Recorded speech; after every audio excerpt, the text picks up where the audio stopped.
The Kyoto Protocol was the first international piece of law that tried to articulate an idea of these carbon rights and the idea of trading these carbon rights and creating a market. The biggest challenge was very definitely trying to get global agreement on use of markets. The process for negotiating the market mechanisms started with the mandate from COP1 in Berlin, which was 1995. And the United States at that point had signaled that they were interested in discussing flexible mechanisms.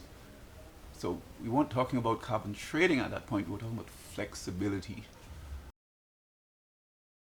And leading up to the Kyoto conference in 97 were a series of proposals, one of them by Brazil, on something called the Clean Development Fund, that at some point became the Clean Development Mechanism. And it became the Clean Development Mechanism in Kyoto, in a meeting that was held in a secret location, and only a few countries were invited to that meeting. The reaction was actually quite positive. The way that the negotiating text evolved, we already had joint implementation in the text, which was strongly supported by the European Union. We were also, the United States was proposing to have emissions trading. There was a great deal of resistance to it, but at least there was draft language around emissions trading. And so when the Brazilians proposed the Clean Development Mechanism, I think there was a great sigh of relief by many of the delegations that they finally had something from Brazil that was comprehensible compared to the earlier proposal of the Clean Development Fund, which was very difficult to understand. And so there was a great sigh of relief that Brazil had finally proposed a set of mechanisms that were complementary to joint implementation and fit in very nicely with emissions trading if that eventually got into the protocol. But there was also some hesitation that this had not been discussed prior to Kyoto. And so there was a little bit of unease that this was a last-minute addition to the package.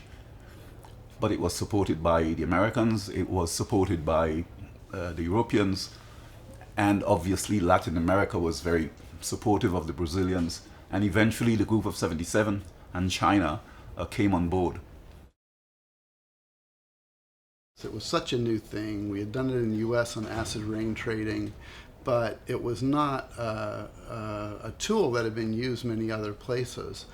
So it was one of the very last things to get negotiated. It really went down to the wire. The emissions trading provision held up the meeting for several days, among other things, but it was mainly the provision on emissions trading that had been objected to by many delegations. They wanted it out.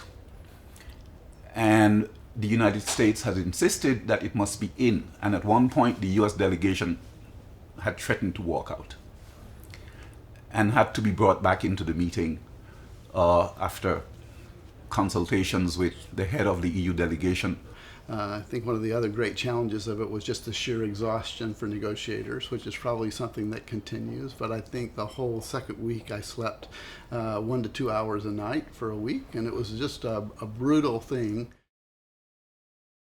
So the meeting eventually got around to fixing the question of emissions trading by deleting the paragraph on emissions trading and reinserting a paragraph at the back of the document, which is now Article 17, in the boilerplate section of the document, which in fact authorized emissions trading. And so after the conference of Kyoto, many of the delegations believed that emissions trading was not in the Kyoto agreement. Many delegations. They discovered to their surprise that it was only moved from here to here.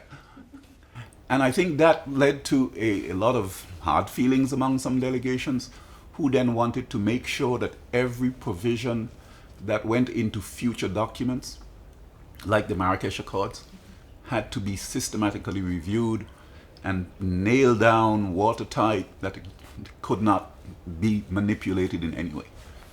But we produced a good result in the end.